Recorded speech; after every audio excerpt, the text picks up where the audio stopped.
जेव्हा आयुष्यामध्ये जो दुःखद प्रसंग आला, माझी 2 मुलं माझ्या डोळ्यासमोरून गेली,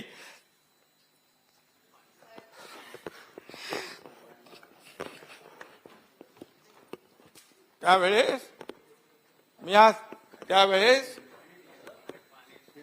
मला आधार दिला आनंद दिघे साहेबांनी मला आधार दिला। महाराष्ट्र में एक राजनीतिक पुरोधा के तौर पर पहचान गढ़ने वाले और सत्ता को पलटकर रख देने वाले मुख्यमंत्री एकनाथ शिंदे की आंखें नम हो आईं। विधानसभा में अपने संबोधन के दौरान एक घटना को याद कर वे फफक कर रो पड़े।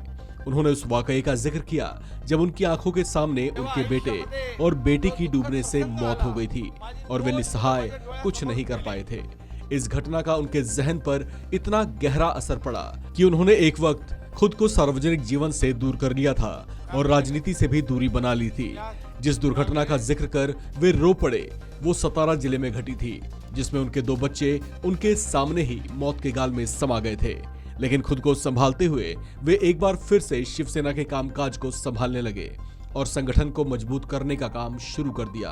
उस वक्त वे एक पार्षद हुआ करते थे।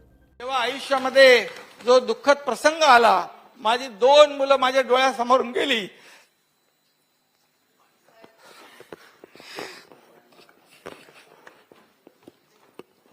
त्यावेळेस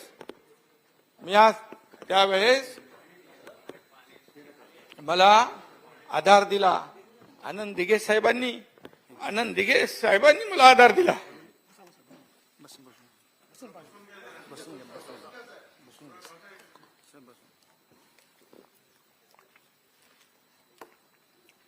माझं कुटुंब उद्ध्वस्त झालं होतं।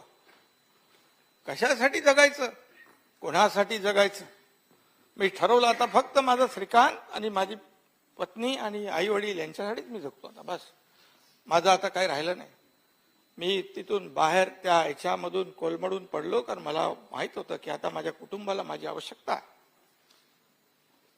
मी साहेब माझ्याकडे 1दा 2दा 3दा 5 वेळा आले दिघे साहेब घरी।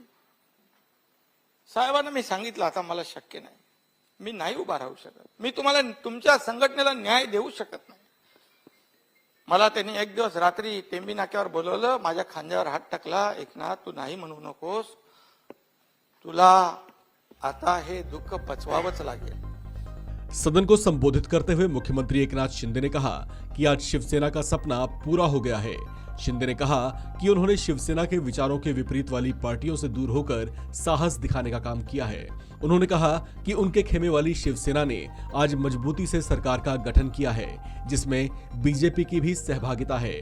उन्होंने साथ ही उन 50 विधायकों का भी आभार जताया जो उनके साथ पूरी मजबूती से बने हुए हैं। एकनाथ शिंदे ने कहा कि जब वे अपनी अलग राह पर निकल रहे थे तो उनका मन बहुत अशांत था। उन्होंने बताया कि उन्हें पूर्व मुख्यमंत्री उद्धव ठाकरे ने भी फोन किया था, उनसे सवाल जवाब किए गए थे, जबकि मतदान वाले दिन उनके साथ दुर्व्यवहार भी किया गया था। उन्होंने कहा लेकिन इन सब के बावजूद वे अपने कठोर फैसले के साथ बने रहे और आखिरकार बाला साहब ठाकरे के विचारों और सिद्धांतों की रक्षा कर पाने में सफल रहे।